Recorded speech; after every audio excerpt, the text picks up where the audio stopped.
Sprouts ಇದ್ದರೆ ಸಾಕು, ಮನೆಯಲ್ಲಿ ಸೂಪರಾಗಿರುವಂಥ ಬರ್ಗರನ್ನು ರೆಡಿ ಮಾಡ್ಬೋದು, ಟೀ ಟೈಮ್ ಸ್ನ್ಯಾಕ್ಸನ್ನು ರೆಡಿ ಮಾಡ್ಬೋದು. ತುಂಬ ಅಂದರೆ ತುಂಬ ಟೇಸ್ಟಿಯಾಗಿರುತ್ತೆ, ರುಚಿಯಾಗಿರುತ್ತೆ. ಬಜ್ಜಿ ಬೋಂಡ ತಿನ್ನೋ ಅಂಥವ್ರು ಈ ರೀತಿಯಾಗಿ ಮಾಡಿ ಒಂದ್ಸಲ ಟ್ರೈ ಮಾಡಿ, ನೀವಂತೂ ತುಂಬ ಇಷ್ಟಪಟ್ಟು ತಿಂತೀರಾ. ತುಂಬ ಅಂದರೆ ತುಂಬ ಟೇಸ್ಟಿಯಾಗಿರುತ್ತೆ.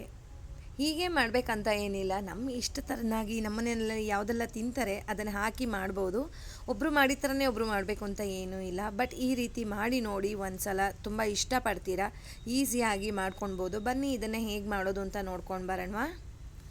ನಾನು ಇಲ್ಲೊಂದು ಮಿಕ್ಸಿಂಗ್ ಜಾರ್ ತೊಗೊಂಡಿದ್ದೀನಿ. ನಿಮ್ಮ ಮನೆಯಲ್ಲಿ ಖಾರ ಹೇಗೆ ತಿಂತೀರಾ ಅಷ್ಟು ಹಸಿಮೆಣಸಿನ್ಕಾಯಿ ಹಾಕ್ಕೊಳ್ಳಿ.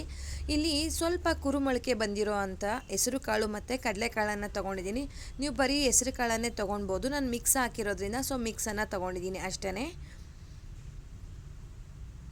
ಇದಕ್ಕೆ 1 ಸ್ಪೂನಷ್ಟು ಜೀರಿಗೆ, ಒಂದು ಅರ್ಧ ಸ್ಪೂನಷ್ಟು ಶುಂಠಿ ಬೆಳ್ಳುಳ್ಳಿ ಪೇಸ್ಟ್ ಹಾಕಿಬಿಟ್ಟು, ನೀರೇನು ಹಾಕೋದು ಬೇಡ, ತರಿಯಾಗಿ ಪೇಸ್ಟ್ ಮಾಡ್ಕೊಂಡು ಬರೋಣ. ಈ ರೀತಿಯಾಗಿರಬೇಕು ನೋಡಿ. ಪೂರ್ತಿ ಫೈನ್ ಪೇಸ್ಟ್ ಆಗೋದು ಬೇಡ. ನೀರನ್ನು ಹಾಕಿಲ್ಲ ಸ್ನೇಹಿತರೆ, ಹಾಗೆ ಮಾಡಿರೋ ಅಂಥದ್ದು. ಇಲ್ಲಿ ಸುಮಾರು ಒಂದು 4 ಆಲೂಗೆಡ್ಡೆನ ಬೇಯಿಸ್ಬಿಟ್ಟು ಸ್ವಲ್ಪ ಉಪ್ಪು ಹಾಕಿ ಬೇಯಿಸ್ಬಿಟ್ಟು ಚೆನ್ನಾಗಿ ಸ್ಮ್ಯಾಶ್ ಮಾಡ್ಕೊಳ್ಬೇಕು.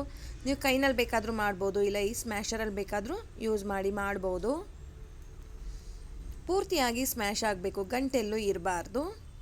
ನೋಡಿ ಈ ರೀತಿಯಾಗಿ ಮಾಡ್ಕೊಂಡಿದ್ದೀನಿ. ಇದಕ್ಕೆ ನಾವು ಹೆಸರು ಕಾಳ್ದು ಏನು ಪೇಸ್ಟ್ ಮಾಡ್ಕೊಂಡಿದ್ವಿ ಅಲ್ವಾ, ಅದನ್ನು ಮಿಕ್ಸ್ ಮಾಡ್ಕೊಳ್ಳೋಣ.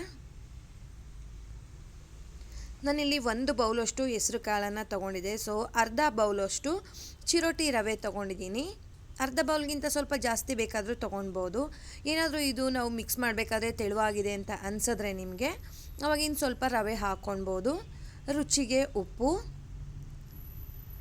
ಕೊತ್ತಂಬರಿ ಸೊಪ್ಪು, ಕರಿಬೇವಿನ ಸೊಪ್ಪು, ಫೈನ್ ಚಾಪ್ ಆಗಿರೋ ಅಂಥ 1 ಈರುಳ್ಳಿ ತೊಗೊಂಡಿದ್ದೀನಿ ಅಷ್ಟೇ. ಈರುಳ್ಳಿ ಸ್ವಲ್ಪ ಕಡಿಮೆನೇ ಇರಲಿ. ಒಂದು 1/4 ಭಾಗದಷ್ಟು ನಿಂಬೆ ಹಣ್ಣನ್ನು ಸ್ಕ್ವೀಸ್ ಮಾಡ್ತಾಯಿದ್ದೀನಿ. ಚೆನ್ನಾಗಿ ಒಂದು ಉಪ್ಪು ಖಾರ ಹುಳಿ ಎಲ್ಲ ಇರುತ್ತೆ ಸ್ನೇಹಿತರೆ. ಇದನ್ನು ನೀರು ಇದಕ್ಕೆ ಸ್ವಲ್ಪ ಕೂಡ ಹಾಕೋದು ಬೇಡ, ಹಾಗೆಯೇ ಚೆನ್ನಾಗಿ ಈ ರೀತಿಯಾಗಿ ಕಲಿಸ್ಕೊಳ್ಳೋಣ. ನಿಮಗೆ ತೆಳುವಾಗ್ತಿದೆ ಅಂತ ಏನಾದರೂ ಅನಿಸಿದೆ ಅಂತ ಹೇಳಿದ್ರೆ ನೀವು ರವೆ ಹಾಕ್ಕೊಳ್ಬೋದು. ಇಲ್ಲಿ ನೋಡಿ ನಿಮ್ಮ ಸೈಜಿಗೆ ಯಾವ ಸೈಜ್ ಬೇಕು, ಚಿಕ್ಕದಾಗಿ ಬೇಕಾ ದೊಡ್ಡದಾಗಿ ಬೇಕಾ, ಆ ಥರ ಉಂಡೆ ರೆಡಿ ಮಾಡಿಕೊಂಡು ಒಡೆ ಥರ ಮಾಡಿಕೊಂಡ್ರೆ ನೋಡಿ ಈ ರೀತಿಯಾಗಿ ಸ್ಪ್ರೌಟ್ಸ್ದು ಟಿಕ್ಕಿ ರೆಡಿ ಆಗುತ್ತೆ. ನಾನಿಲ್ಲಿ ಪ್ಯಾನ್ ತೊಗೊಂಡಿದ್ದೀನಿ. ನಾನು ಇದನ್ನು ಡೀಪ್ ಫ್ರೈ ಮಾಡ್ತಾ ಇಲ್ಲ, ಜಸ್ಟು ಫ್ರೈ ಮಾಡ್ತಾ ಇದ್ದೀನಿ ಅಷ್ಟೇ. ಇದಕ್ಕೆ ನಾವು ರೆಡಿ ಮಾಡಿ ಇಟ್ಕೊಂಡಿರೋಂಥ ಪ್ಯಾಟೀಸನ್ನು ಇದಕ್ಕೆ ಹಾಕ್ತಾ ಇದ್ದೀನಿ. ಮೀಡಿಯಮ್ ಫ್ಲೇಮ್ಗಿಂತ ಸ್ವಲ್ಪ ಕಡಿಮೆನೇ ಇರಲಿ ಸ್ನೇಹಿತರೆ. ಇದು ಸ್ಪ್ರೌಟ್ಸು ಹಸಿ ಕಾಳು ಆಗಿರೋದ್ರಿಂದ ಸ್ವಲ್ಪ ಫ್ರೈ ಆಗಬೇಕು, ಟೈಮ್ ತೊಗೊಳುತ್ತೆ. ಸ್ವಲ್ಪ ಈ ಥರ ಮಧ್ಯ ಮಧ್ಯ ಬಿಡಿಸ್ತಾ ಇರಿ. ಆಲೂಗೆಡ್ಡೆ ಹಾಕಿದ್ದೀವಲ್ವ, ಕಚ್ಕೊಳ್ಳೋ ಚಾನ್ಸಸ್ ಇರುತ್ತೆ. ಇವಾಗ ಒಂದು ಸೈಡ್ ಆಗಿದೆ, ಇನ್ನೊಂದು ಸೈಡು ಕೂಡ ಉಲ್ಟಾ ಮಾಡಿಬಿಟ್ಟು ಬೇಯಿಸ್ಕೊಳ್ಳೋಣ. ತುಂಬ ಅಂದರೆ ತುಂಬ ರುಚಿಯಾಗಿರುತ್ತೆ. ನೀವು ಒಂದ್ಸಲ ಈ ರೆಸಿಪಿಯನ್ನು ಟ್ರೈ ಮಾಡಿ ಸುಮ್ಮನೆ ಇರೋದಿಲ್ಲ ಸ್ನೇಹಿತರೆ.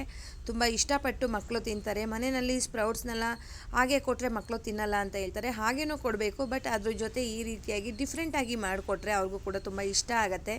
ಬ್ರೆಡ್ ಅಂದರೆ ಎಲ್ಲರೂ ಇಷ್ಟಪಡ್ತಾರೆ, ಆಲೂಗೆಡ್ಡೆ ಅಂದರೆ ಎಲ್ರಿಗೂ ಇಷ್ಟ ಆಗುತ್ತೆ. ಈ ರೀತಿಯಾಗಿ ಟ್ರೈ ಮಾಡೋಣ. ತುಂಬ ಅಂದರೆ ತುಂಬ ರುಚಿಯಾಗಿ ಬಂದಿತ್ತು ನೋಡಿ. ಈಗ ಆಲ್ಮೋಸ್ಟ್ ಆಗಿದೆ. ಎಣ್ಣೆನೂ ಅಷ್ಟೇ, ಅಷ್ಟು ಅಬ್ಸರ್ವ್ ಮಾಡ್ಕೊಳ್ಳೋದಿಲ್ಲ. ಇವಾಗ ಸ್ವಲ್ಪ ಶೇಪನ್ನು ಚೇಂಜ್ ಮಾಡ್ತಾ ಇದ್ದೀನಿ. ಇಲ್ಲಿ ಸಿಲಿಂಡರ್ ಶೇಪಲ್ಲಿ ಮಾಡಿದ್ದೀನಿ, ನೀವು ಹಾಗೆ ರೌಂಡ್ ಶೇಪಲ್ಲಿ ಬೇಕಾದರೂ ಮಾಡ್ಬೋದು.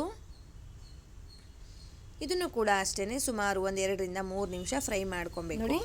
ಎರಡೂ ಕಡೆ ಚೆನ್ನಾಗಿ ಫ್ರೈ ಆಗಬೇಕು. ತುಂಬ ಅಂದರೆ ತುಂಬ ಚೆನ್ನಾಗಿ ಬರುತ್ತೆ, ಎಷ್ಟು ರುಚಿಯಾಗಿರುತ್ತೆ ಅಂದರೆ ಇದನ್ನು ಬ್ರೇಕ್ಫಾಸ್ಟಿಗೂ ಕೂಡ ಟ್ರೈ ಮಾಡ್ಬೋದು ಸ್ನೇಹಿತರೆ, ಅಷ್ಟು ಚೆನ್ನಾಗಿರುತ್ತೆ ನೋಡಿ. ಈಗ ಇದು ಕೂಡ ರೆಡಿಯಾಗಿದೆ. ಸುತ್ತಲೂ ಬೇಯಿಸ್ಕೊಳ್ಳೋಣ, ಎಲ್ಲ ಎಡ್ಜಸ್ಸಲ್ಲೆಲ್ಲ ಚೆನ್ನಾಗಿ ಫ್ರೈ ಆಗಬೇಕು. ಎಡ್ಜಸ್ಸಲ್ಲೂ ಕೂಡ ಬೇಯಿಸ್ಕೊಳ್ಳೋಣ. ನೋಡ್ತಾ ಇರ್ಬೋದು, ಅದು ಅಷ್ಟು ಚೆನ್ನಾಗಿ ನೋಡಿ, ಅದು ಓಪನ್ನೇ ಆಗಿಬಿಟ್ಟಿದೆ, ಅಷ್ಟು ಚೆನ್ನಾಗಿ ಬಂದಿದೆ. ಮತ್ತು ಅಷ್ಟು ಸಾಫ್ಟಾಗಿ ಸ್ಪಾಂಜಿಯಾಗಿ ಬರುತ್ತೆ ಸ್ನೇಹಿತರೆ. ಇದು ನಾವು ಇದಕ್ಕೆ ಸೋಡಾ ಏನೂ ಕೂಡ ಹಾಕಿಲ್ಲ, ಆಲೂಗೆಡ್ಡೆ ಹಾಕಿದ್ದೀವಲ್ವ, ಅದಕ್ಕೆ ಈ ರೀತಿಯಾಗಿ ಬರುತ್ತೆ. ಸ್ವಲ್ಪ ಖಾರವಾಗಿ ಮಾಡಿಕೊಂಡ್ರೆ ಇನ್ನೂ ಚೆನ್ನಾಗಿರುತ್ತೆ.